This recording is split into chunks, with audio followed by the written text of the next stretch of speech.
White, sir. I am Jeremy Lance, and we've done it. We've made it to the end of another Premier League season. We certainly have.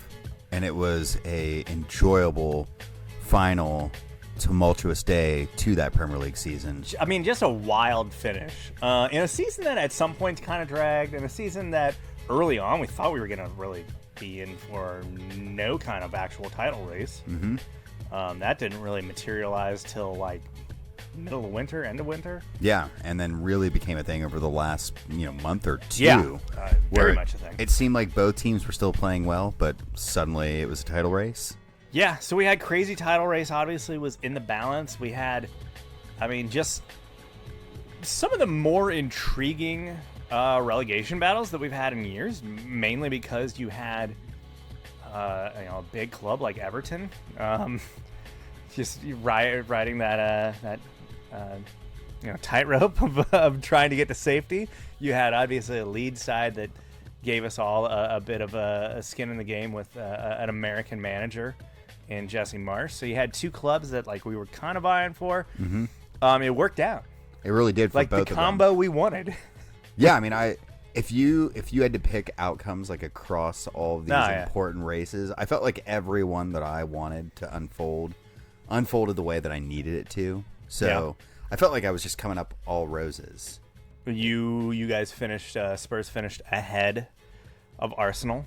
The most important thing, despite both of you, both teams getting blowout wins on the final day. Yeah, both teams really turned it on, knowing that they would need victories in order to get them into Europe. And right, of course, it was enough for Spurs, wasn't enough for Arsenal, and that, of course, suits me just fine. But it was a heated race for both of them, down to the wire and the finish. Obviously, Spurs and Arsenal played just a week or so ago and gave us kind of that momentum shift. But that was interesting. We had the relegation races that we already talked about, the title race, all of it, all get crammed into this final day. And it made for easily the best finish I feel like we've had to a Premier League season in a while. It almost pretty much back since the famous Aguero goal. I feel like everyone keeps referencing that as the last time. It felt wildly similar in that you had at points in that day, you had the Liverpool fans obviously well aware that Villa had this 2-0 lead, and that they were all they had to do then was take a lead in their match, which at the time they did not have.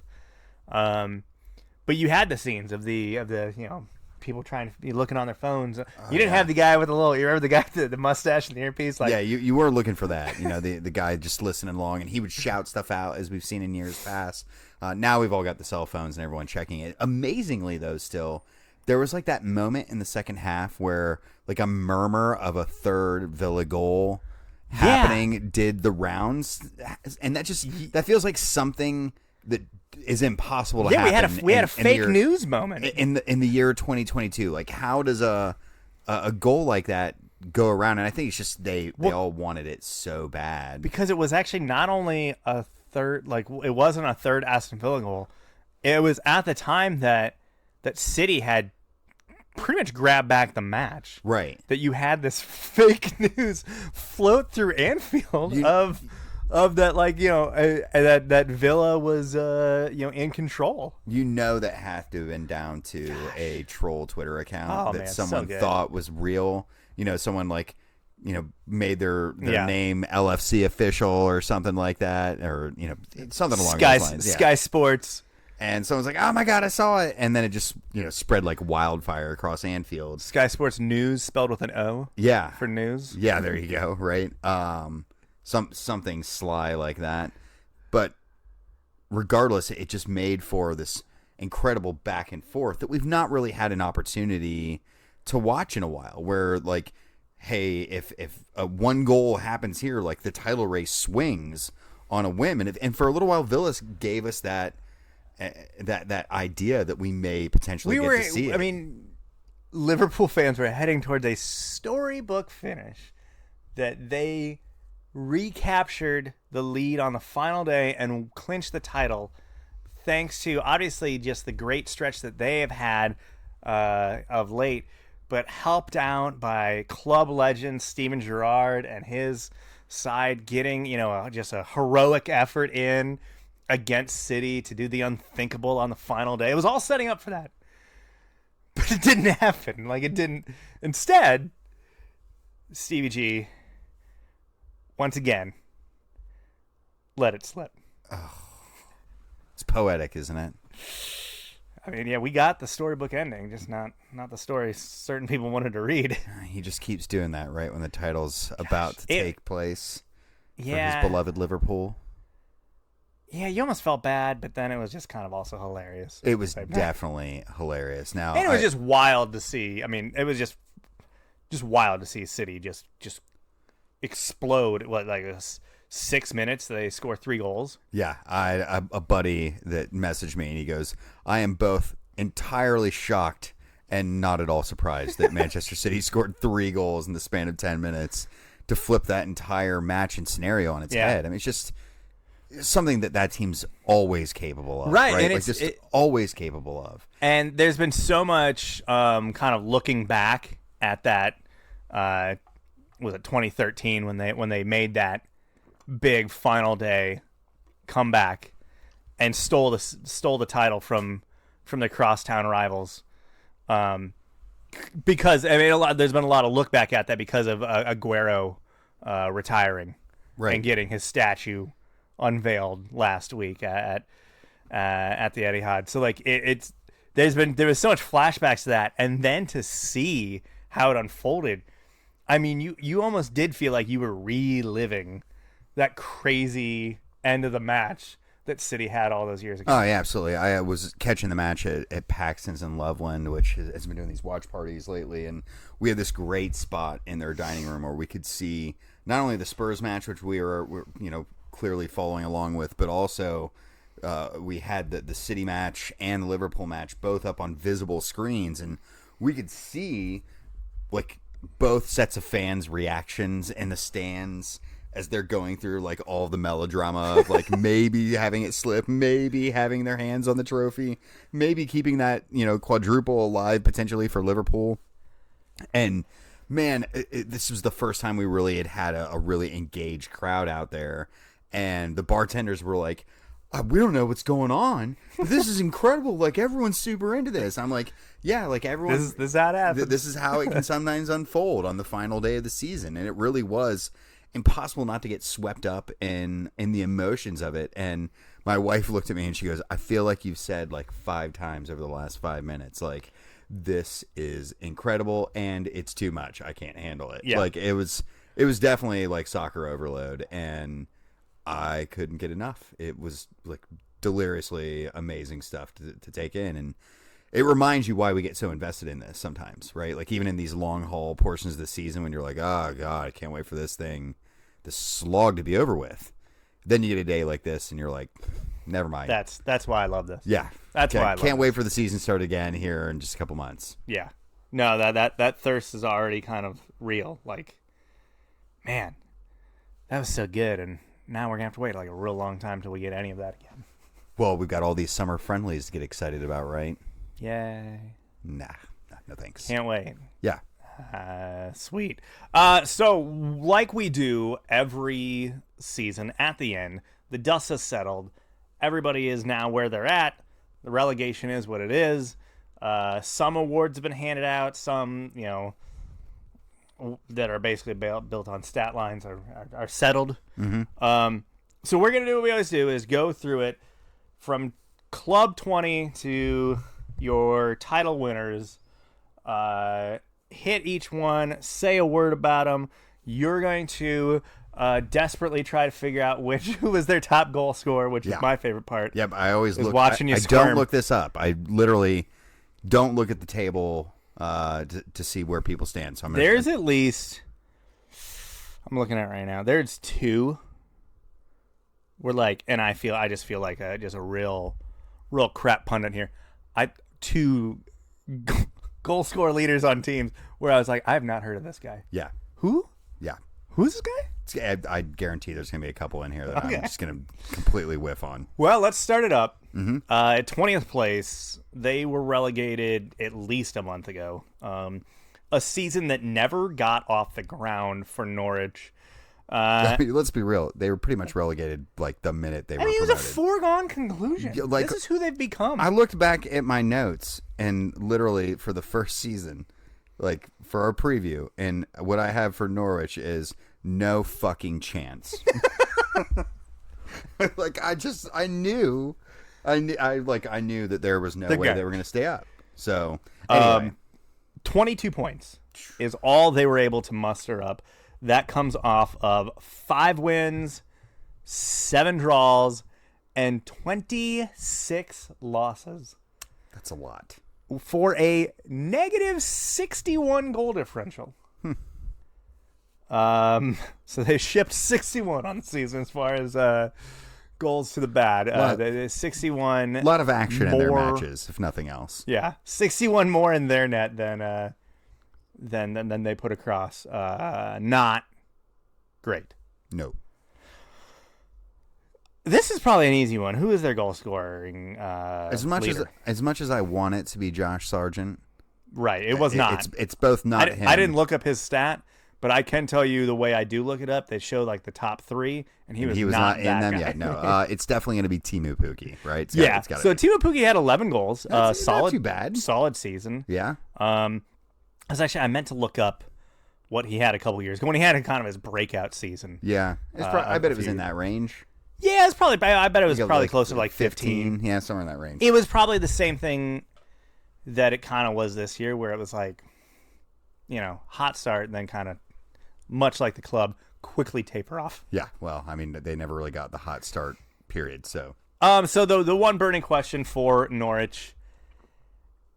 Okay, so they are officially, much like Fulham, who they will now be switching places with. They are straight up a yo-yo club.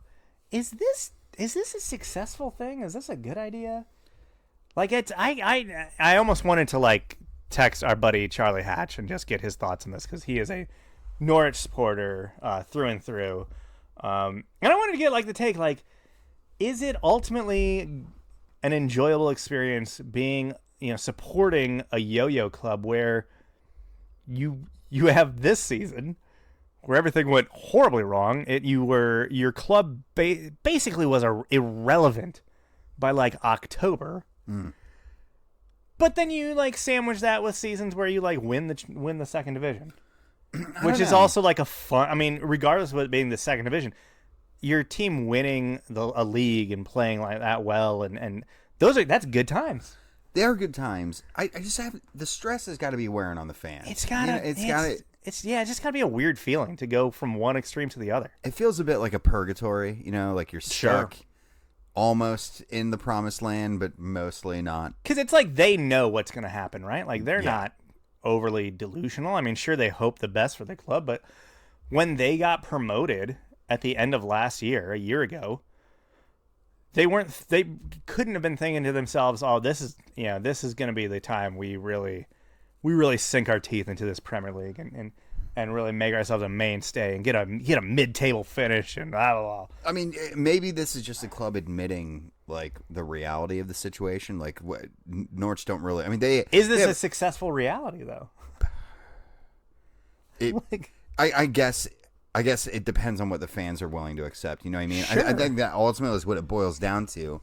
But if this is the maximum of their reality, like what are they supposed to do? Yeah, that's true. You know what I mean? Like if they can't make it click more than this, should they trim their losses a little bit and just try to stay in the championship and just try to be like a top 10 championship side? Yeah, I don't know. I think their goal is that they might have a situation where they can build some academy players, sell them off, build a little bit of a strength, build up the squad, and then build one that could stay in the Premier League. Right. I mean, I think that's the idea, but we've thus far seen them fail utterly at doing that. So I don't know. I don't know what the answer is, because apparently no one else does either.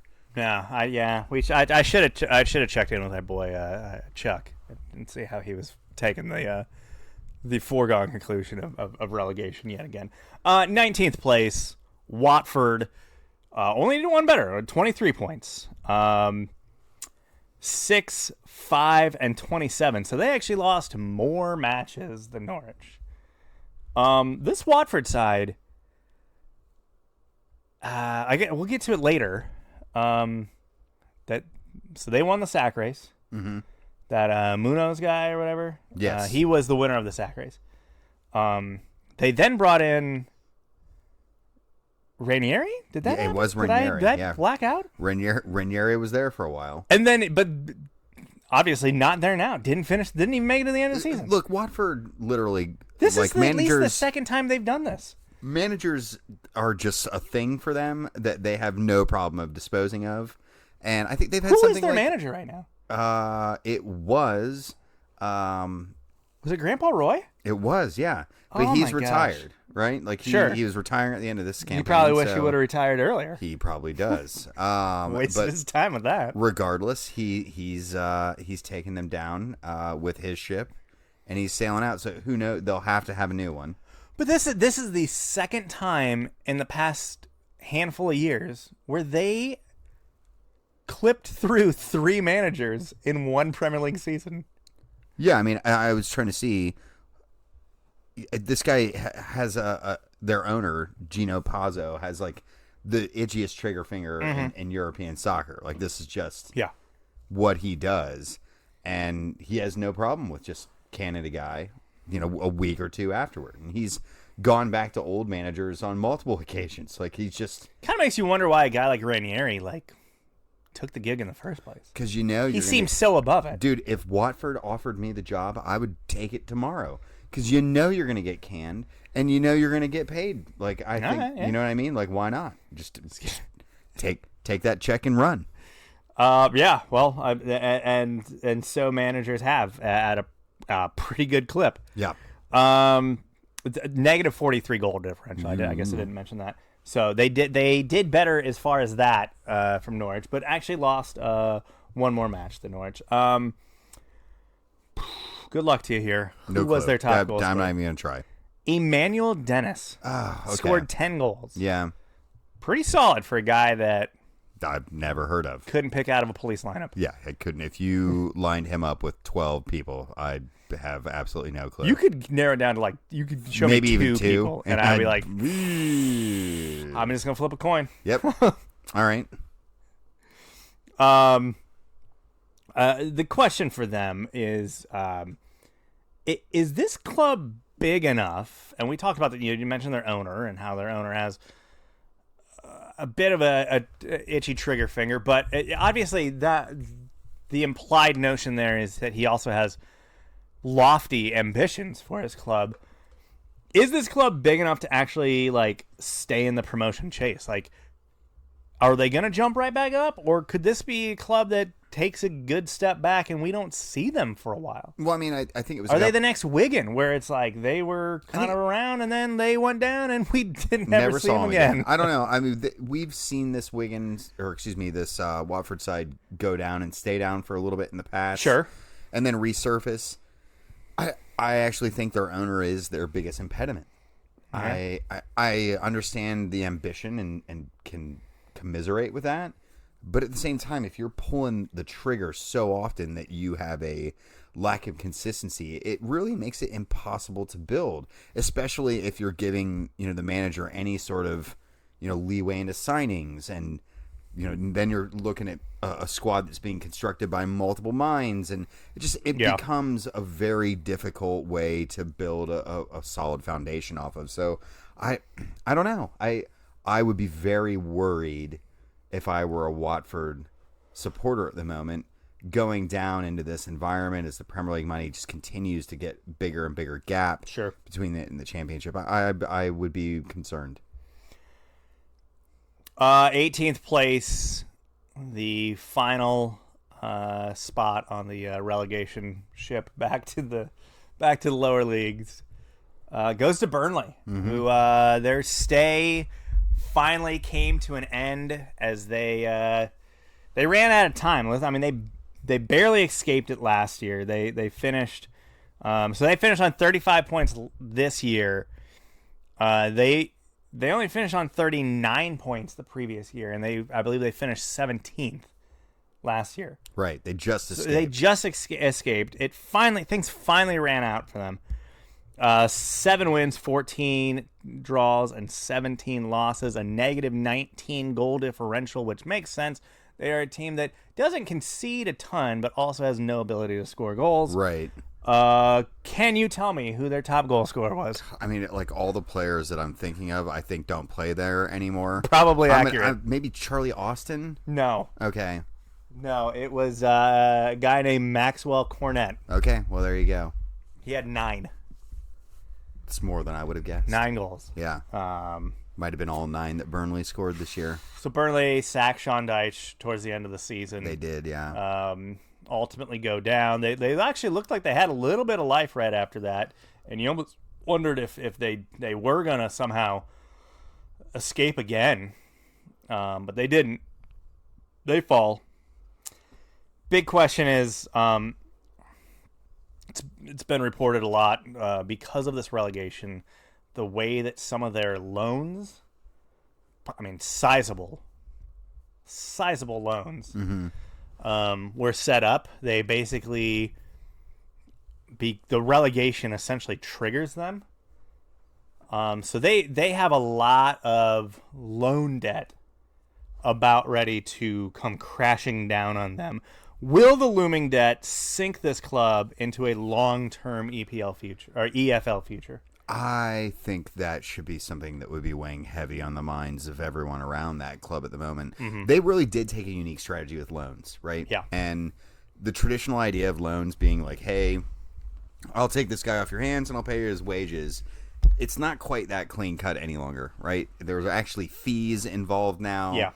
You do have to pay for someone's services, which I think was ultimately something that was going to come to pass in some certain situations at least. And Burnley leveraged a lot on that and made it seem like, I think a lot of fans thought they were like, you know, doing some cheap business when in fact it was probably a little bit more pricey, and now they have nothing to show for it. Like, you can't sell that loan asset, right? You have to sign that player, pay a fee most likely for them.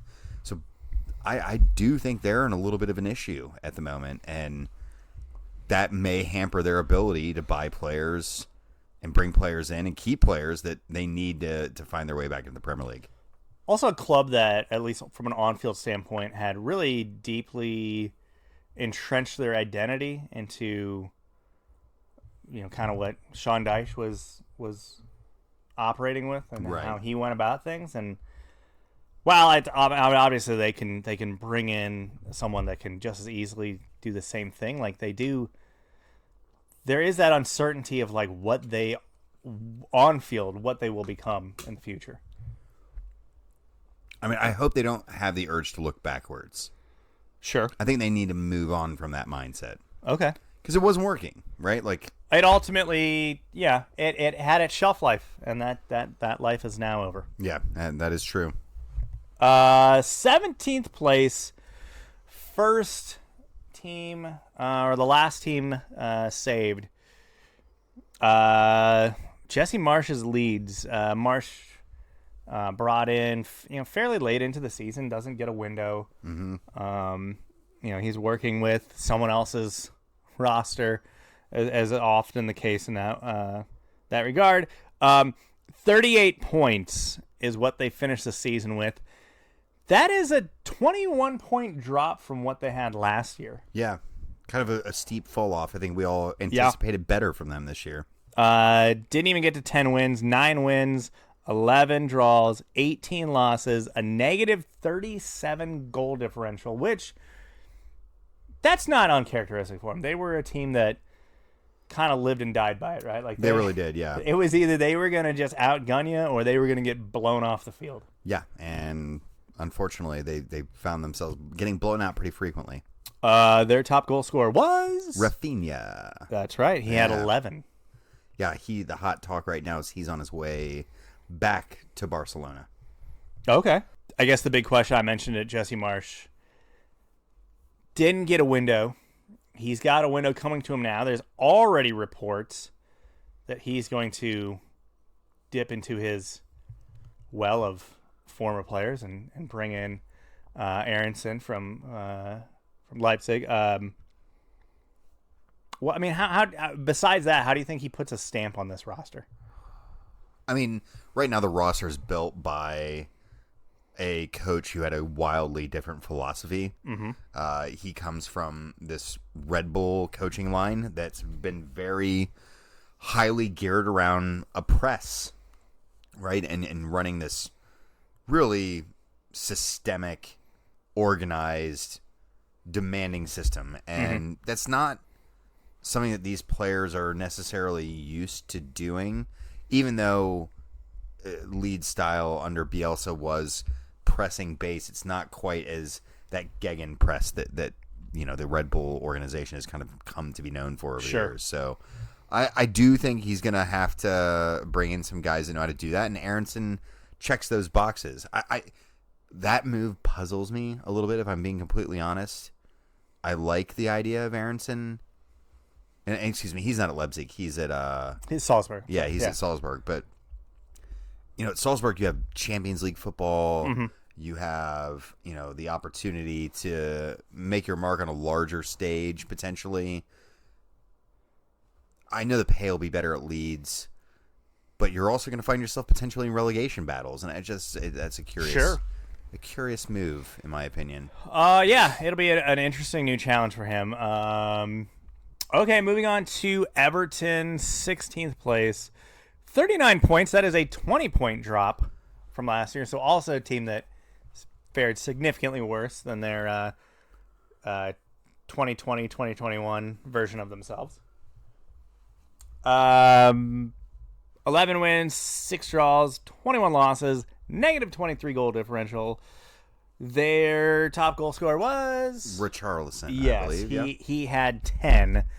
The big question, I guess, they cheat death here. Lampard comes in and technically does the job. He gets it done. I'm so reluctant to call it like he saved them. I don't like it. Yeah, I know. I'm with you there. Like it. It didn't feel like he did that. You know what I mean? Like, yeah, I mean, listen, maybe it is him keeping the locker room together. Sure. During an incredibly stressful and tumultuous end of a season. It'd be easy to see some finger pointing going on there. So I'm sure if you were able to kind of drill down into it and actually get to kind of see behind the curtain a bit, there probably are some areas where he deserves credit. But yeah, it's not like they all of a sudden figured something out and Lampard was able to make things work for their advantage. Like they just, I don't want to say lucked out, but like they survived. They literally survived. This, as far as relegation survival, this is pure survival. They were looked certain to be dead and buried, and somehow they survived, and they did. They move forward now, clean slate going into next year as far as how they can fare. The question is, can Everton return to the top half of the table next season? Are they is that the far bar? off? Is the bar top half? I mean, I think the bar is that they kind of, return to what they've been for the most part over the past, decade plus, where they are a side that, is generally hanging around that top half of the table. Yeah, I mean, I think the top half seems A little too ambitious for right now? No, I think 10th place. Like that's Yeah. that's the bar we're setting for us. I think they. Well, can they do finished. They finished 16th place. Yeah, I mean, but obviously they've lived around in that 10 to 8 spot the last few Sure. seasons, and I think that's realistic given their investment. It should be. The real question is, can they thin out the dead wood in that squad? Because there's acres of it, just acres of it, and some bad contracts they've handed out over the last few years. They need balance. This is really going to be a tricky summer, I think, for Lampard to figure out a way how to make this team good. And some of it's going to be departures, some of it's going to be arrivals, but you have to think that they're not going to be spending with a loose purse strings the way they have the last few windows. Oh, yeah, and I feel like this is a side that over the past several seasons has spent pretty good money and have had some real hot and cold returns on it. I mean, they've had some real misses. Yeah. I mean, not just real misses. Like, I mean, they brought in Dele Alli, and he rode the bench the entire time. Yeah, you look at the two guys that Lampard that was brought in with Lampard there on that final day, and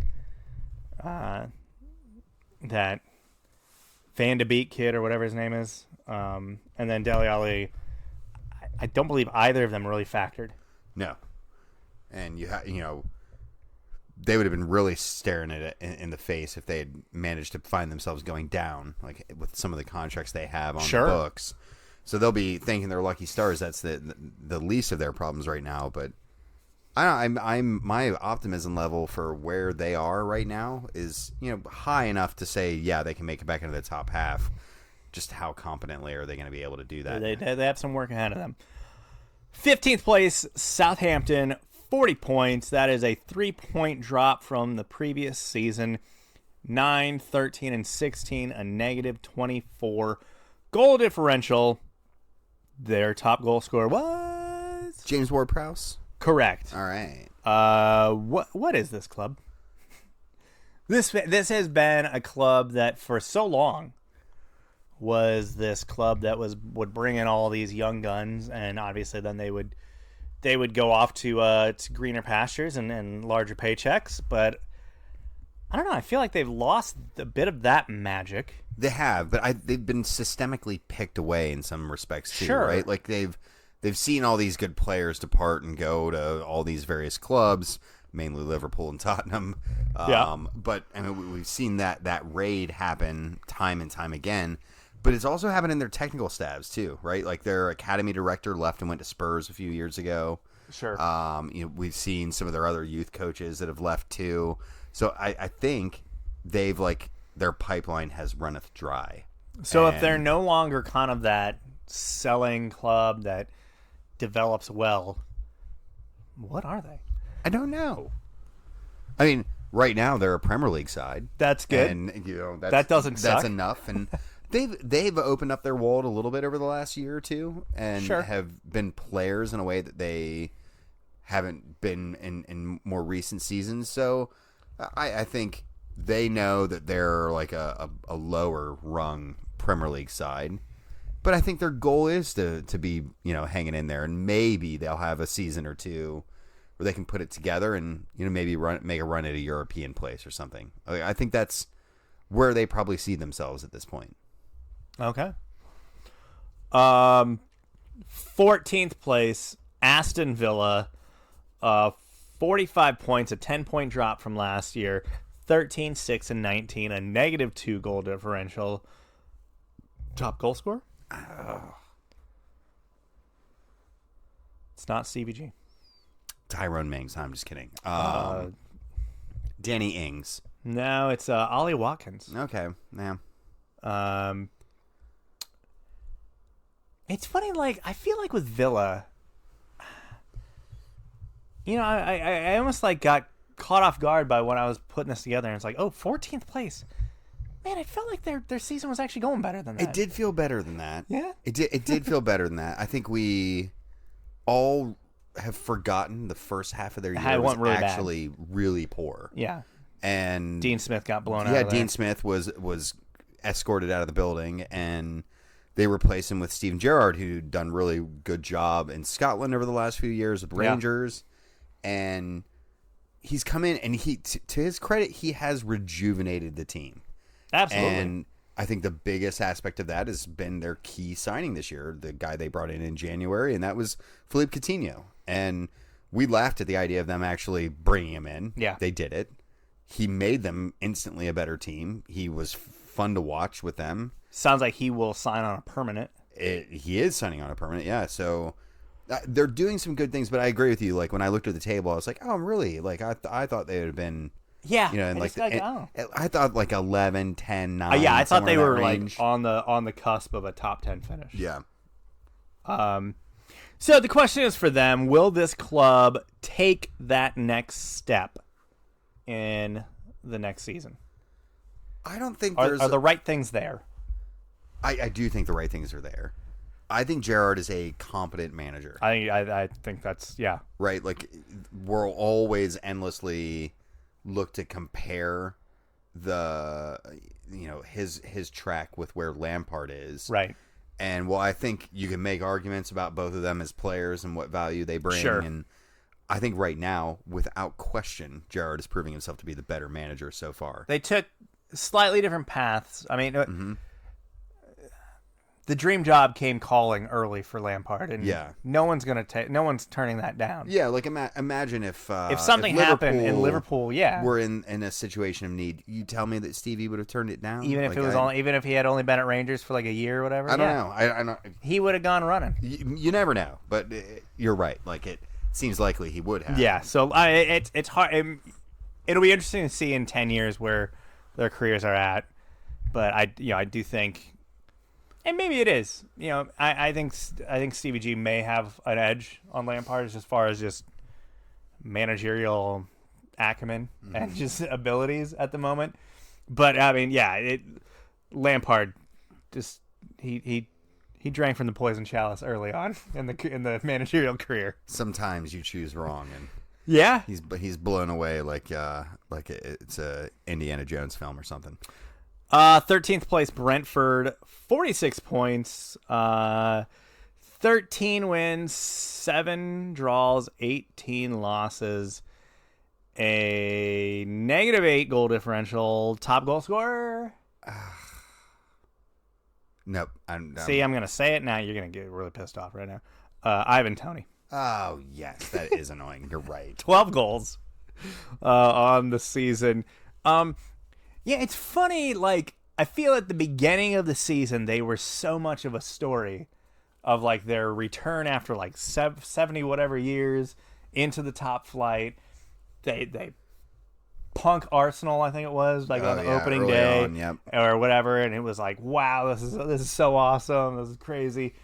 And then, like, I don't know if it was just, like, other stuff, like Everton, like, circling the drain and City running away, like, I guess there was so many other, like, weird storylines that, like, I feel like the steam ran out, or, like, the luster ran out on their awesome season, and, like, they still had an awesome, like, yeah, I mean, great year. I feel like I wonder if almost, like, we got too complacent, and, like, they were too good too quickly at the gate, and, like, I feel like so many people took their eyes off of them and, like, oh, okay, so they're fine, they're gonna be good.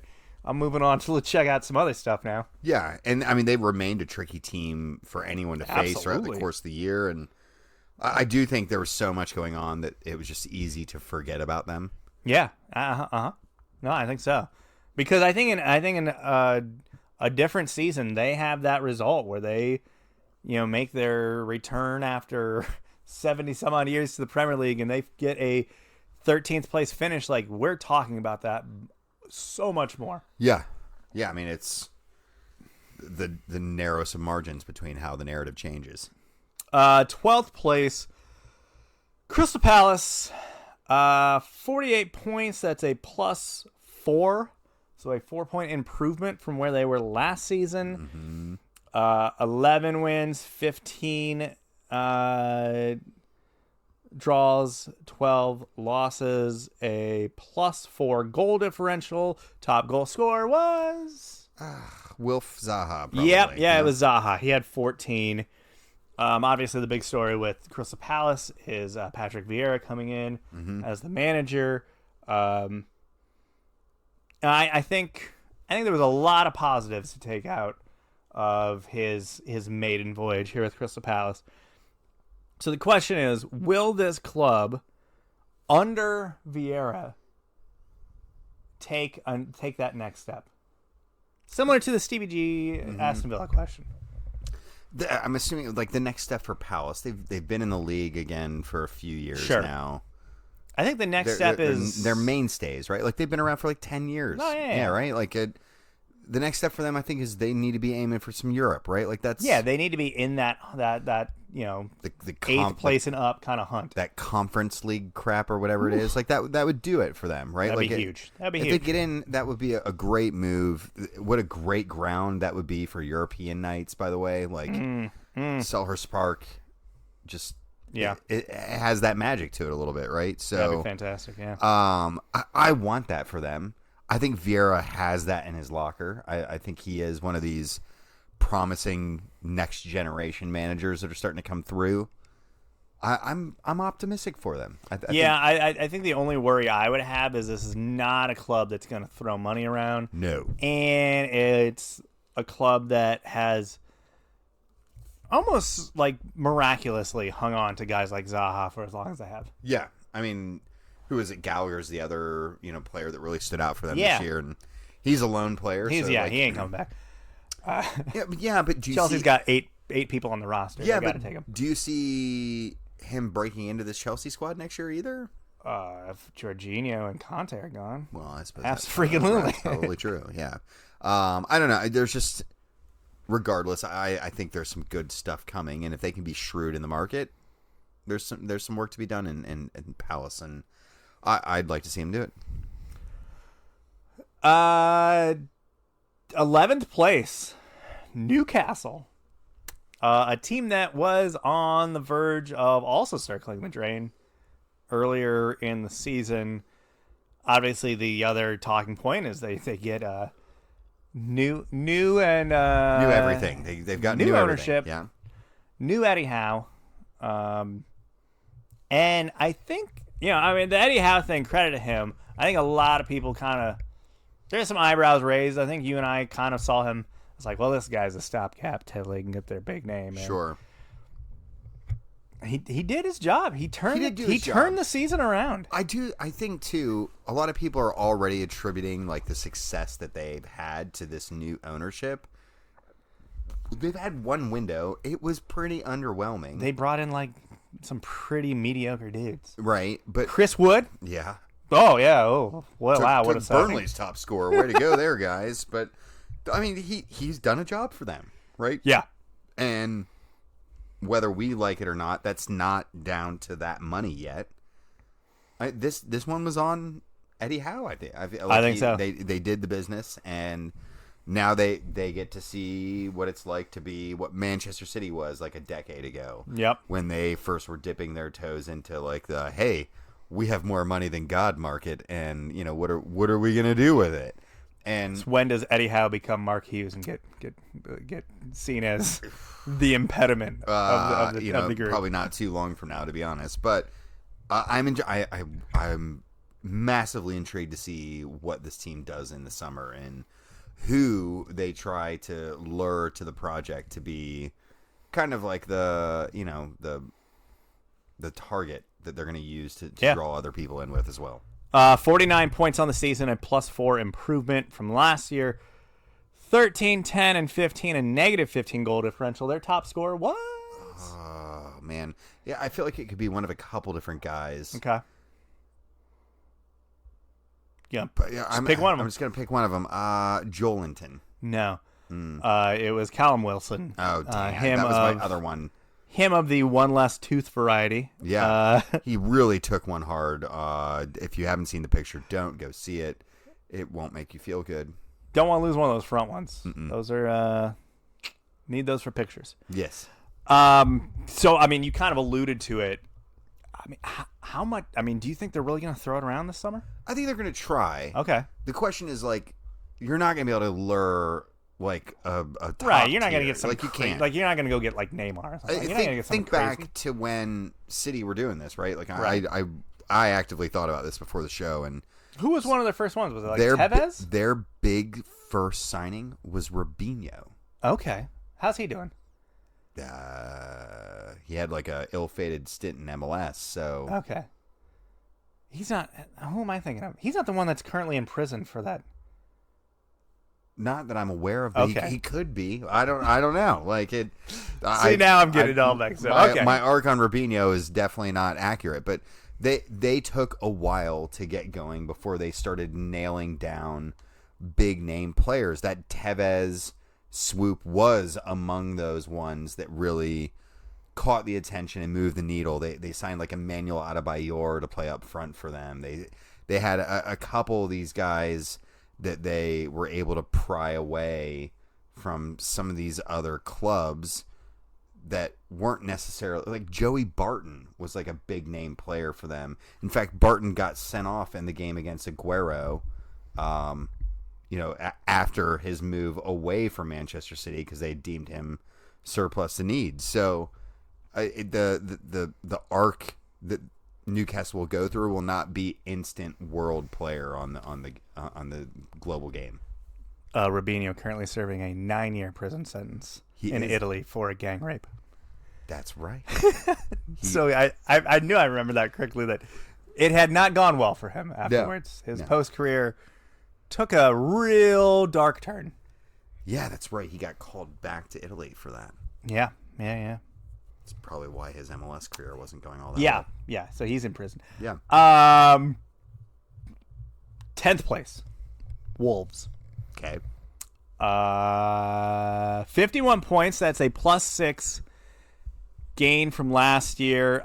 15, 6, and 17 -5 goal differential. Obviously, their top goal scorer was Raul Jimenez. No, excuse me. Yeah, it is Raul Jimenez. Yeah, it's not Jota. He. I was.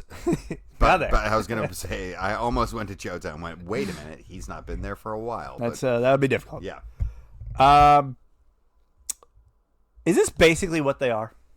Yeah, I think it is. Like, is this? I mean, European bubble side. This is pretty much their ceiling. Yeah, I think it is, and I think that's not a bad ceiling to have. Nah, it's really not. No, okay. They're like the new Everton. Sure. Kind of play some entertaining stuff. You can get on board with them. They're likable. Likable, yeah. Yeah, their fans are kind of cool. Yeah. Right? Yeah. Not a hateable bunch. No, that's just where they are. 8th place. Oh, excuse me, 9th place. Brighton. Did you know that Brighton finished in the top 10? I did, yeah. Okay. I actually did know that. That also somewhat... I knew that they did all right, but, like, the more I kind of, like, marinated on that this weekend, like, it was kind of like, okay, wow. The main reason I'm aware of that is, like, if Conte were to leave Spurs, their manager has always been a bit of the guy they've had on the back burner. Graham Potter, Spurs manager, and always trying to convince myself that I'd be okay with Graham Potter. I mean, I think that's good. They had it obviously a much improved season. 51 points. That's a 10-point jump. Nice for them. 12, 15, and 11. A -2 goal differential. Their top goal scorer was. Good luck to you. Nope. Leandro Trossard. Okay, yeah. He only had 8. Yeah, so they were spreading the goals. They do spread it around. That's a team that is like team committed cause, right? Like, sure. I think that's why Potter is so well admired, is his ability to really get a song out of a group. You seem to be convinced that this was a something that they were capable of doing. I was very surprised by the fact that they finished 9th. So the question is, can they match this? I mean, is this something they can do again, or is this kind of just a wild, punching up kind of season? Potter is key. I think that's a big aspect to it, Okay. and I think they know that and how kind of crucial to everything they're doing. And I think if they can hold on to him, that will probably be a bit of a draw for players who are looking to make a jump into the league and make a mark and potentially make a move elsewhere. I think that's kind of the type of club that they see themselves as. Not quite a stepping stone, but also an opportunity, right? And I think this is something they can do again. They just play well with a bunch of guys that you don't. How many people could you name on their roster? 0? Well, I said the Trossard guy, right? Yeah. So that's 1. And we know their manager. Yep, heard of him. 2 people, right? Was Fraser Forrester there? Is that no? I don't. Yeah, I don't think. No, he's at Southampton, isn't he? Yeah. Anyway. Okay. Well, that worked well. Yeah. The bonus question for you on that one. in 1 year from now. So Memorial Day weekend 2023. Yikes. Graham Potter is the manager of I don't think no. I'll give you three options here. Okay, yeah. Brighton, Spurs, Everton. Ooh. Oh man, that's a question there. That's just a question. I'm going to hope and pray that it's Everton. Okay. Yeah, because otherwise it means things have kind of taken a turn for you guys. Turn at Tottenham, yeah, because he's definitely their like 1B. You know what I mean? Okay, like, sure. He's definitely in there in case Conte splits. Why did Everton not try for him? I guess he's not going to leave mid-season. Probably not. Yeah, whatever. Yeah. 8th place, Leicester City, 52 points. That is a 14-point drop from the previous season. 14, 10, and 14, a +3 goal differential there. Top goal scorer was Jamie Vardy? Mr. Rebecca Vardy. Mm-hmm. Always in the news. 15 goals. Somehow. That's a healthy haul. For a dude that's how old? Like, yeah, that's incredible. 75, lives on Red Bull and cigarettes. You know, like he's just... Owns an MLS Next Pro club, which is, there you go. He's like the only independent owner in the entire league. Yeah, his wife is dragging him to court all the time. Yeah. Oh, gosh. That's why he's still fit. That's why he's still banging in goals. Because that guy does not want to go home. Yeah, he's that like, guy lives at the training ground because he's like, I can't. I'm gonna go home. I'm gonna shoot for an extra hour after Gosh, training I'm gonna have tonight. to listen. She's just gonna be telling me some gossip and I just don't care. Ratting out someone. I can't be part of this. I can't even tell her stories from work anymore. Yeah, that's where he's at. Danny's never gonna talk to me again. He really won't. We talked about it. Vardy, not a spring chicken. Are they due for a big freshen up there at the club? Yeah, I think we're also hitting like the natural B-Raj peak a little bit here as well. Okay, yeah. Right, like his shelf life is, I think we're past it. Like he's past due at this point. I think there was parts in this season where it looked like he was possibly... Dude, when Spurs fired Nuno, he was in the discussion. That's pretty wild. And I was shitting my pants. I was I was terrifying. I wanted no part in that idea. Oh, come on. Who doesn't want the bride? I don't. I definitely do not. Yeah, it'll be interesting to see. Gosh, like what would happen? So he gets, let's say they have a bad start. I think this would hold. If they have a real bad start next season, like they can him. Like he wins sack race next season very easily. Oh, he's one of the top. He has to be. So Vardy's 100 years old. James Madison's probably getting sold in the summer. Yeah. You got Tielemans, okay. Yeah. I mean, he's not quite the Conte replacement we all thought he might be. I mean, but he can do a job. Pretty good. Right? Probably the best player. Yeah, he probably is, to be fair. The Damari Gray. Okay, that does nothing for me. Right? I mean, that's just, Kasper Schmeichel in goal. I think that's, obviously still a big one. Yeah, that next to Tielemans is probably the best thing they got going. Yeah, so I don't see them really. I think they're on a little bit of the edge of the crest from this little height that they've been on, and they're gonna have to buy to replace, and that's not something they've really done a ton of. Hear me out, Brendan Rodgers, Inter Miami manager. Ooh. When Messi shows up too. Oh my! Could you just? He would have he'd have. Could you? He'd need a cold shower the whole time. I mean, he'd be. I need a cold shower just from thinking about that. That's a delicious. He would be idea. so high on his own cologne. On that one. God! If he gets to manage Messi. Could you imagine him? He just the only person I think that would be better would be Sam Allardyce. Oh my goodness. That would be incredible. That's the only other manager I think that could hold a candle to that. Like, I desperately want Allardyce to take an MLS. Don't you? Miami's the most natural option, obviously. You just see him there, and he's like in some dry fit polo. Oh God, just chomping the daylights out of some gum on the touchline. Just sweating profusely. He's on his third polo. He's got and we're 40 minutes into the match. Stayed sweat stains under his boobs. Yeah. You know what I mean? Like, it's just, oh God, I think I need that almost as under much as I mood need. sweat. I'd like to see a television or an online like special for YouTube or something. This is great free content idea, MLS. Gosh. Where Sam Allardyce and B-Raj interview for the Inter Miami job. Like they have it's like a reality show. Yeah, it's like a reality show. Yeah. Oh man, and David Beckham hands out a rose at the end. Yeah. Like, how amazing would that be? Hands out a whistle. Oh God, tell me you wouldn't watch that. I would watch that.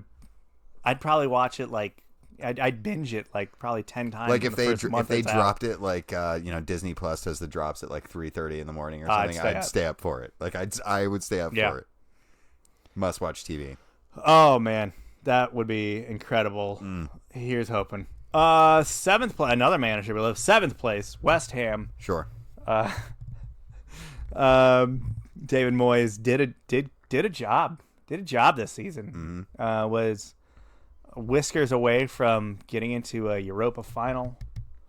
That'd been something. It might have been. Instead, they finished 56 points, 7th place. That's actually an 11-point drop from last year. Yeah, they did well last year as well. 16, 8, and 14, plus 9 goal differential. Who was their top goal scorer? You've already got this wrong. No, I bet I don't. Actually, I remember looking up something a couple weeks ago about this. You bastard. It was pure luck that I happened to look it up a couple weeks ago. I would have guaranteed I would have said Mikel Antonio if it had not been for this. Who wouldn't have said that? Well, I watched a lot of West Ham this year, and that's a little bit part of it. Sure. It's Jared Bowen, isn't it? It is. Yeah. It is. He had 12. Dude, 12 goals. He was a menace towards the end of the season, and really, Moyes did have his team playing fun soccer to watch this year. So back-to-back seasons where Moyes does a job. They obviously even have the bonus of a great European campaign, which is a rare one, rare delicacy for West Ham. Is West Ham kind of back? I mean, yeah, as much as this is where we saw them before they had their fall from grace. Right? Sure, yeah. This is pretty much exactly where they were. So they're back there now, right? They're back now. I think they're back now. It's good to have them back. Speaking of not back, 6th place Manchester United, 58 points. Remember, they finished 2nd last year, so that is a 16-point drop in performance. 16, 10, and 12, a perfect goal differential of nothing. Gotta love that. Top goal scorer. I'm not even making a guess. It's Ronaldo. No, he had 18 goals. It's not even a question. 3rd place. Yeah. So we now head into the era of Ten Hag. Mm-hmm. The Ten Hag revolution. When Dutch stuff starts happening. Is he Dutch? I don't even know who this is. Yeah, he is Dutch. Yeah, okay. All right. I said that, and then I was like, wait, he's Dutch, right? Yeah. When Dutch stuff starts happening, in some circumstances, we're told how many windows it'll take. How many windows is this going to take for them to actually be like what they're supposed to be, which is a world leader? If only because we've heard this number before. 6? Okay, that seems like a lot. Yeah, they're 2 to 3 years away from this being like a real thing, I right? think. Unless they really hit it well over the next couple of years. I think it really comes down to if they can just offload. They have a lot of offloading that needs to happen. They do. And that's going to be probably the most difficult part. I think they've got a lot of these old guys that are sunsetting out, like Juan Mata and Matic, who've been around, and you wouldn't have ever known they were still around unless they rolled them out ceremoniously for the last couple weeks. But it's a good thing they didn't do that. Yeah. Oh, right. Yeah, I mean, sure. Regardless, they have to build an identity. They have to bring in players and get commitments from players that they can get on board with that. Sure. They need to get the Pogba situation sorted, although it seems it's creeping towards one. I don't know. I feel like it's been creeping towards one for 4 years now. Well, who knows? They need to get it together and get on the same page. And They gave Ole a lot of time, but I think it's only because it was him. I don't believe that they'll do the same thing for Ten Hag. Ole always also just seemed to, like, performance-wise, they always did just enough. Just when you thought like the wheels were falling off and like everything was starting to fall apart on them, like they'd get a big win, they'd string together some solid results. Like they would always do just enough to keep them alive. Okay, 5th place, Arsenal, 69 points. Nice. Plus 8 on their performance year to year. 22, 3, and 13. Kind of a wild one, though. They only drew 3 matches this year. It's an insanely low number. Plus 13. Top goal scorer. Just saw him at a Celtics game about 10 minutes ago. I was going to say, it was probably Saka. Yeah, Saka. Saka had 11. That's just not enough. Not a lot. It's not enough. You offload. You had to chase out Aubameyang, who was, for all of his troubles, was giving you like 18 to 20 something on a year-to-year basis. But he causes a lot of other issues in the process. Yeah, you had that. I wonder, I was thinking about that. I was actually chatting with a coworker of mine who's a big Arsenal fan. I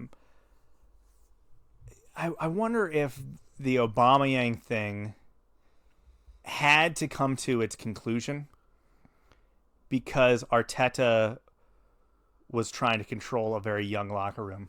It had to, right? And you cannot have this veteran dude presence that is showing no respect for the situation. Yeah, I think that's, regardless of how much he gives you, if he's dragging the rest of the squad's commitment down, a very young squad. Well, that's the thing with this team. Like, they are a team of promise. Yeah. That sometimes performs up to their expectations and sometimes struggle to meet that. And having a guy who's just a poison in the locker room can undo all that. So he had to go, and they have improved as a result. Yeah, it was addition by subtraction. They seem so much more coherent as like a unit. Yes. So that being said, as we mentioned, a very young squad, a lot of young promise.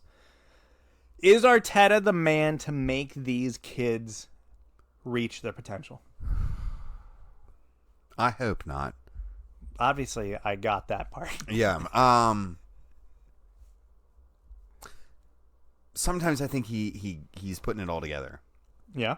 But I think other times I think he's just not great at the game management situations and really utilizing what he has at his disposal. And I think he's probably a decent motivator. I think he's gotten the squad relatively under control, playing the way he wants them to. But I just don't feel inspired by his ability to get more out of them than what they currently are. Should have hired Eddie Howe when he had the chance. Or Conte, yeah. 4th place, Spurs. Didn't know if you knew this. 71 points, plus 9. Yeah. 22, 5, and 11. A plus 29 goal differential. Joint Golden Boot winner is Son Heung-min. That's actually, I like that. Love it. I'm first I'm Asian player to top the Premier League scoring charts, by the way, which is pretty freaking cool. Yeah. He is also like the most likable player on the planet. Oh yeah, absolutely. If you don't like Heung-min Son, I don't like you. I would just question what you draw joy from in life if his whole thing is just not your deal. Everton fans still boo him like from years ago when he got sent off for what actually wasn't a foul from him, like at all. Like he got fouled by the Everton player who shoved him, and it just caused this like train collision that resulted in a player breaking their leg, and they still boo him. And I'm like, I hate Everton a little bit now because they boo him. Like you can't boo him. I mean, listen, he's so happy. This week also showed us that Everton fans they're known to be complete idiots sometimes. Yeah, they can definitely do that. Is Conte gonna stay? Is Kane gonna stay? Who's staying? Kane. Like, I'd love to know where Kane will try to go now. Apparently, his agents, which is his brother, Gosh, I hope they look exactly like. They do, and it's really Oh, troubling. that's fantastic. His brother thinks very highly. Like, of do they look himself, like the Property Brothers? Not that close. Okay, It's all not right. that close, but imagine like Harry Kane if he wasn't a professional athlete, and you're pretty much there. Do you know one of the Property Brothers is dating Zooey Deschanel? I did know that. That's mind-boggling to me. Gosh. I can't with that. She also looks like a sit different well with me. human without her bangs. By the way, Yeah. it's It happens. I couldn't even tell you it was her. I do think Conte will stay as long as Spurs give him the money he deserves, and I think he'll get it. So it's a big summer for them, and they got to invest. Like, this is not a year to pussyfoot around and not make a stand. Yeah. Like, they fought it off. They fought to keep Kane in. They have him now that City have chased the Holland thing to its natural conclusion. Yep. So Kane's going to be here, assuming we Sure. can hang on to Heung-min Son, who I think Real Madrid will much like now that they can't have Kylian Mbappe. Okay. I think there's just a lot to get done this summer at Spurs. But Conte's key. Okay. Yeah. Third place, Chelsea.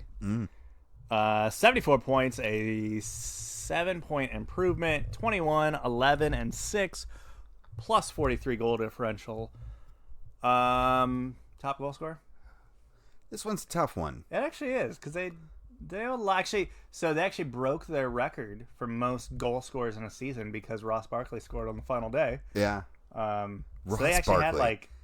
Ross Barkley. Yeah. What, like, wild. why? Oh my It was God. actually the most shocking result of Championship Sunday. There was a lot of crazy things. Ross Barkley scoring a winner for was Chelsea. definitely It one of them. I definitely didn't have that on my prediction sheet. I Mason Mount because of penalties. Absolutely. Yeah. 11. All right. That was it. Wow. Okay, so this summer is gonna be.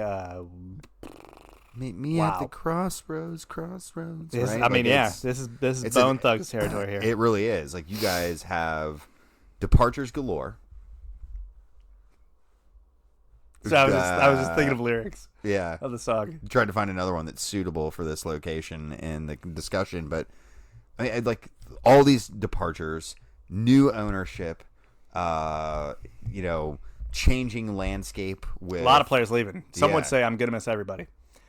Who are you gonna miss the most? Rudiger, because he's absolutely Good, gone. 'cause He's already good. gone. Yeah, He's really he was good. easily Yeah. our best defender. yeah. Yeah, Azpilicueta. This is kind of the time for him to go. But someone who has been such an amazing, ambassador, steward of this club, whatever you want to call it. So he'd be up there, kind of like a sentimental Yeah. point of like what he's meant to the club over such a long period of time. Like, what do you do with Lukaku? That's Yeah, I mean, there's what are you a doing lot. with what are you doing with Werner? Like, you have like both of your striker options are kind of a. There's been talk that Christian Pulisic's going to leave He as well. deleted Chelsea off of his profile on Instagram. Not like his not a name. good. Not a good sign. No. That coupled with his dad's since deleted tweet a Yes. few weeks ago, it's looking like that guy is pretty much out the door. Yeah. Probably for the best. For his sake and Yeah. Chelsea's probably as His well. sake, Chelsea's sake, the national team's sake. Yeah. I think it's just best for all parties involved. Lukaku, Werner, Pulisic, Conte, Jorginho, the entire back line, save Reece James and Ben Chilwell, who was healthy and played. I was completely befuddled by that one. There's just It's like, why are we doing that? I don't know, because everyone else is leaving and we were trying to show them faith. I don't know. Kepa, probably. That's probably for the best there too, though. Well, yeah. I mean, if the guy would like to go have a career somewhere and not just So sit many of around. these are on freeze though too. Yeah, this is not a money-making summer. This is just a very big changing of the guard. I think Tuchel will be happy to probably put together a bit of a squad that's more based around what he would want. Sure. You would imagine. Right? Sure. Yeah. But it's a big project. It's a really big project. It's a massive project. Yeah. It's just wild that. Saul, whatever we're calling that guy, who played I think about 12 minutes collectively this season. He's gone almost surely. Even like Ziyech, I don't know. I mean, he got a lot more playing time down the stretch, but even heading into this season, there was a lot of rumors that he was unhappy with his playing time. Had met with Tuchel about changing that.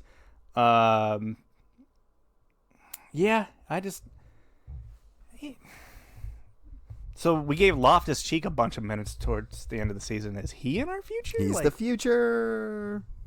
I don't know. I mean, yeah, it's gonna be a weird one. Yeah, it's gonna be a weird off season. I guess the question within all of that is, I think we talked about this a couple years ago when Fulham came up, that it was like too much changeover is almost impossible to get good results year one. Like just too much new. Right. People aren't bedded in. Is that what Chelsea's probably facing this season? Yeah, I think it is. Okay. It's a little bit too big of a bite. Yeah. No, I think I'm with you. I think ultimately in the long run, I think we're better for it. But yeah, that's gonna be a weird one, and I think it's also ultimately gonna be the next season's gonna be a bit of a casualty to it. Yeah, probably.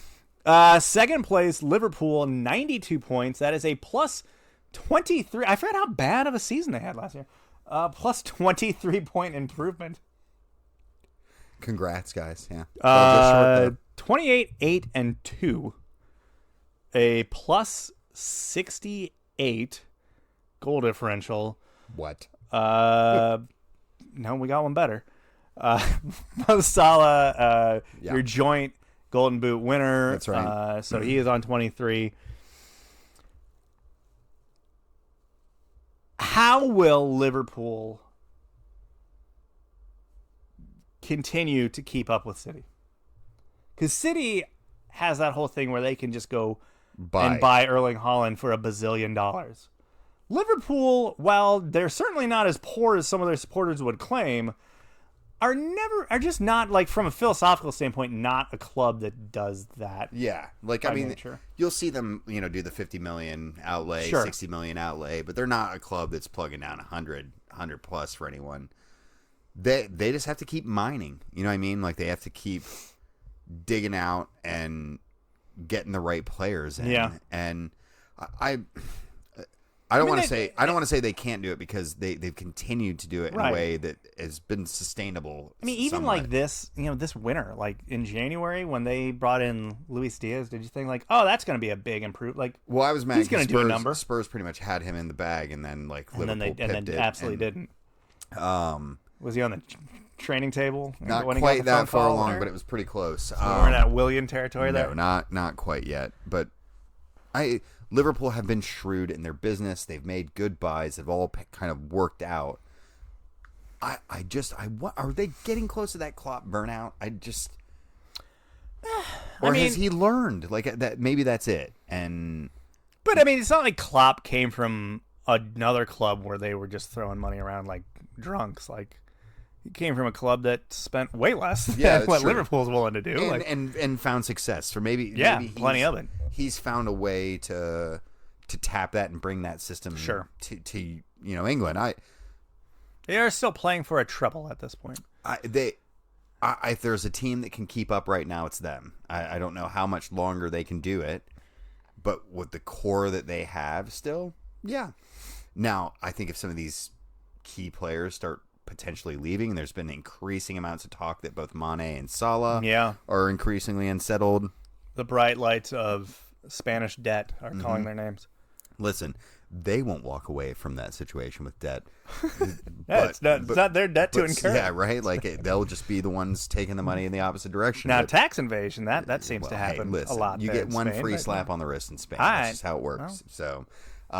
Use it or lose it. Yeah, I mean, I'm intrigued to see if this is going to be a continued trend or if they can, find themselves slipping off here a little bit. First place, you may have heard, the champions of England, Manchester City, everybody's favorite club. 93 points, only a +7 improvement from last year. So, you know what? They really have to find ways to improve.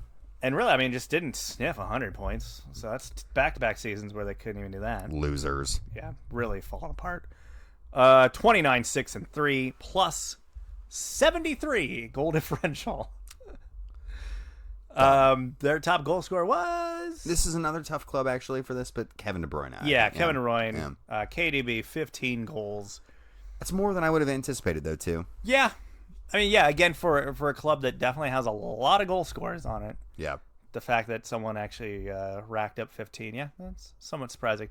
I mean, what's the ceiling for them next year? I mean, obviously, there's still the elusive Champions League, right? That has to be... Going into this year, it was like, well, that's the only thing that matters at this point. Well, I think it remains that. Mission not accomplished. And who they've brought in signals that intent as much as well, right? And sure, they continue to invest. I doubt that he'll be their only signing this summer. Like, I'm sure they'll do some other they'll have business. some departures. Outbound. Fernandinho, Jesus sounds like he's out. Yeah, I think Gabriel Jesus is probably out. Fernandinho's moving back to Brazil. Okay. They'll have some changeover, but it's still City. So right now they're just trying to keep pace with PSG, Real Madrid. Right, the other big dogs out there. Sure.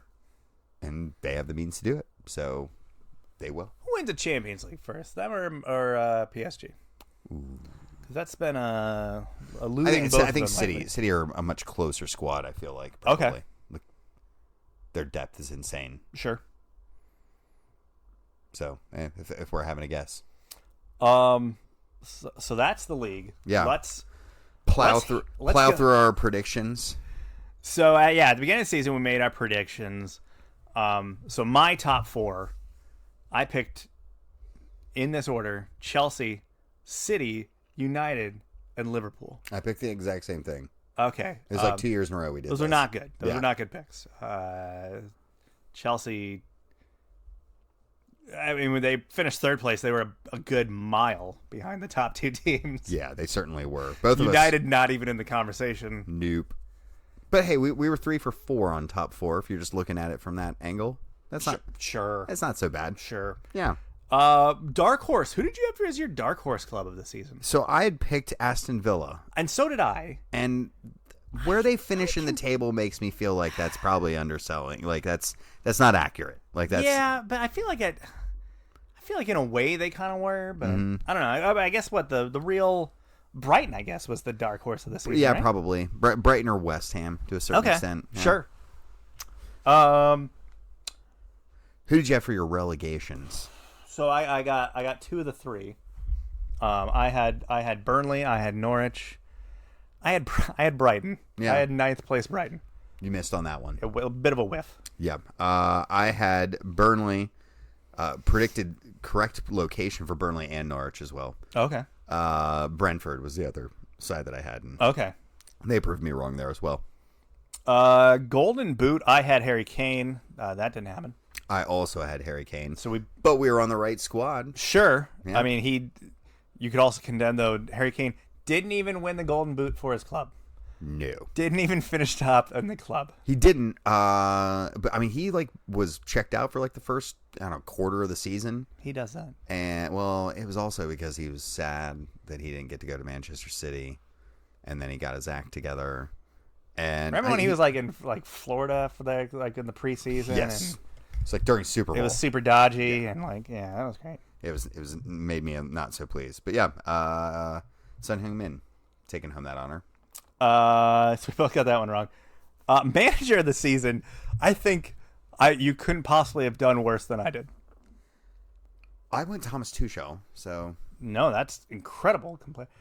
I picked Dean Smith, who almost won the sack race. Yeah. High hopes for Villa. I mean, high hopes for Villa, and yeah, okay, I got that all wrong. Sorry, Dean. I did sack race. I did not win. It was again. It was Watford's Munoz. That's who I had. Is that who you had? Yeah. So I had Sean Dyche, who at least did get canned. Yeah, it's true. He did. But they waited till way late. Yeah. I wrote this note down for the sack race. I said, I don't have any real insight into Munoz or Watford's prospects this season, but Watford's owner has a track record of an itchy trigger finger, and a manager has no problem getting canned at that place. So that's really, I mean, you tagged, you kind of figured out the equation of the safe bet. Should always be go for whoever Watford's manager is. Yeah, that's what's going to happen there. So we had the bold predictions. Sure. Were any of yours remotely close? I had one. Okay. I guess. Technically. Well, see, I don't even see this is even up for debate. Okay, first one I had that was not correct. It did not happen. Was NBC doesn't retain the rights. They did. They did. They did, which it's good. Hooray! Great That's news. Great, yeah. yes, Yeah. happy. One, I would say no. That this is also wrong. I thought we would have a real big January window. I don't know. I mean, there was some decent movement, but I think if I'm being honest with what I was thinking at the time, I was thinking like a real big name was going to go somewhere. Yeah. Like a Kane or a Holland was going to move at that point, or some other big move was going to happen somewhere. We were let down. Not the case. Yeah. The one that I don't know, one of the big six sides drops their manager. Ragnick. I mean, they had brought his replacement in. I mean, he was kind of already a foregone conclusion he wasn't going to really hang around in the managerial role, but it did not go well for him, and they had to hurry up and announce his replacement to appease the fan base. I feel like I kind of got that right. Listen, you're selling yourself short here. Spurs totally fired their manager. Oh, that's right. Gosh, you guys did that so early. Yeah. They vacated that one enough. Yeah. That it was easy to just push off. I was just thinking Ragnick. Yeah, I completely forgot that Nuno got just blown out of there. You got a bold prediction right. Gosh, what about you? What were your bold predictions? Mine were pretty misses, to be honest. I said Arteta will get canned before Christmas. He's alive and well. He's still there. This one I kind of got right. Rafa Benitez won't be enough to solve Everton's problems. It's correct. It's accurate. I said, but he will get a win over Liverpool. That did not happen. No, that did not happen. Those games did not go well for them. Did he even make it to that match? I don't think he did. Werner gets hot for Chelsea, 12-plus goals. Absolutely did not happen. He had 11 on the season.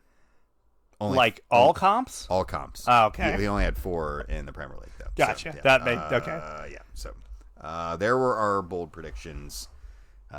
We did okay.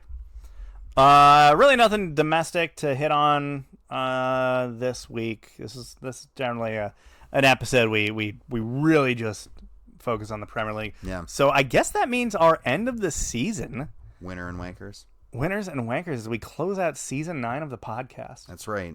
So these better be good ones. Oh crap. Yeah. What's your wanker this week? My wanker this week is anybody who is not on Vieira's side in that whole incident with the pitch invader. Yeah, what? Like, who's going like, oh, Vieira shouldn't have kicked that guy. No. And I quote tweeted the now famous quote by Mike Tyson, who recently just beat the daylights out of a man on a flight. Where he basically said social media has made too many of you people are comfortable with disrespecting people and not getting punched. Oh yeah, and that's exactly what that is there. Yeah, like just the audacity of that fan to think that he had the right to just throw birds and cuss out Vieira on the pitch after his team win. Go celebrate your team, dude. Yeah, your team surviving had nothing really to do with Crystal Palace. That just happened to be in the match. You clinched safety. Crystal Palace was not the boogeyman that ruined your season. No. They were just a team that you faced in the second to last match of the season. That was, I'm assuming, a makeup match from COVID. It 100% was. So, yeah, I mean, you don't have the right to go flying in someone's face, put it and getting inches away from him, and think that like there's no repercussion. Yeah. Like, yes, is assault bad? It's not great. But like he has the right to defend his space a little bit. You have If you're just getting attacked, I mean, you're basically assaulting him by getting all up in his grill like that. Like, yeah, he has a right to kind of defend himself in his space. Get out of here. But there were literally people like just pearl clutching the fact that Vieira would, and then obviously then there's all the oh, this is just like Brian Clough. Like, no, this is not that at all. First of all, he got a real good punch in. I think Vieira wishes he made that good a contact. He does. He deep down wishes that was what it unfolded. But yeah, your wanker. My wanker. I'm going to the entire Spanish top flight, La Liga. All of them. It's the whole game. It's actually just the organization. All right. For filing a formal complaint with UEFA over PSG's retention of Kylian Mbappe for the absolutely ridiculous deal that he's being handed, both in money and leverage. So this was a I'm butthurt. It's Sour Grapes 101 from the Spanish, who, to be fair, have a little bit of a sour grape streak in them in general.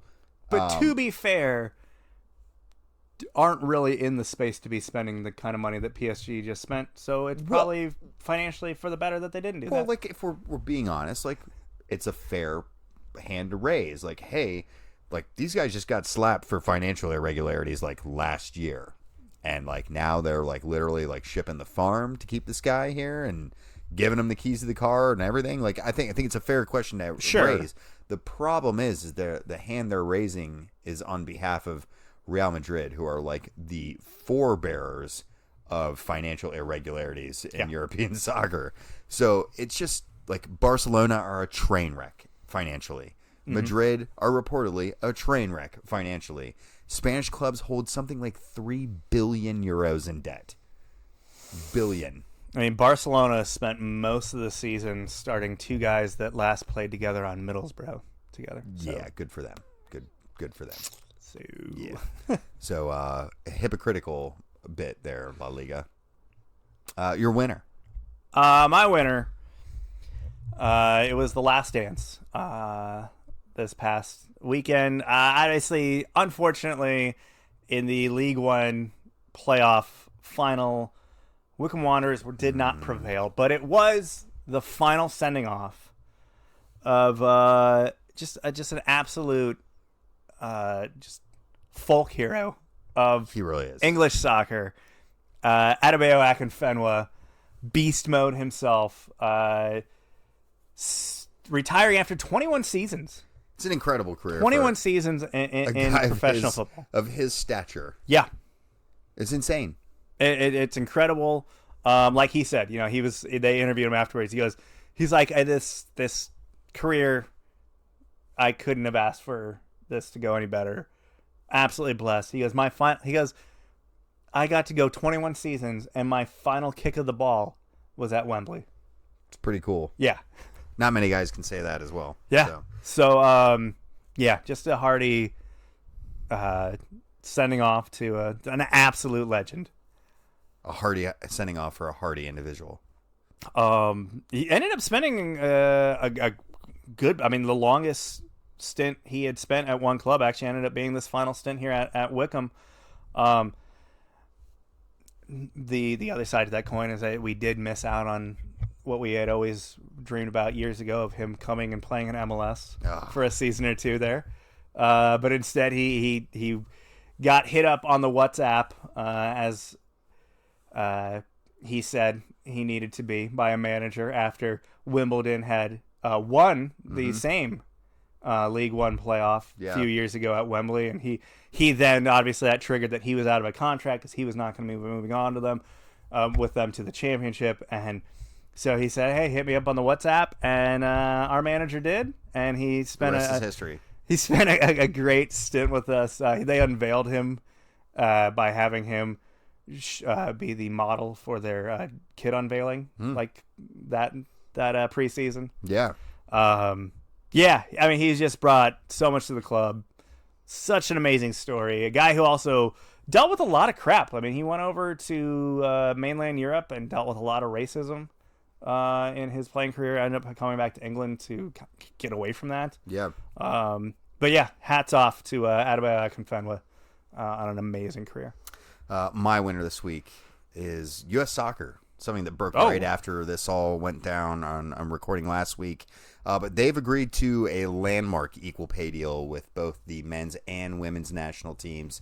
Truly equal pay across not just like what they're paying for the players and salaries and bonuses and those types of things, but also including World Cup pay and bonuses. Yeah, that'll be shared. And what they're going to do is they're pull all that together and then equally distribute it across the groups. And I think that's just an incredible move. No one in world football is doing anything remotely close to this. We see other national teams that have like equal percentages they pay based off of prize money, but we all know the women's game has a significantly lower amount. So this is just a huge deal. U.S. Soccer have been really getting beat over the head with it for a while, and it shows some progressiveness that they have often lacked in years past. I mean, it also comes with a very much a changing landscape in just women's sports in general of not only wanting to be on wanting equality, but like we talked about last week, like NWSL matches are getting better national TV ratings than MLS matches. Yeah, like the shift is. Yeah, I think before there was always that case of like, well, there's more money in the men's sport. I don't know if that's the case anymore, bud. Yeah, like it might be.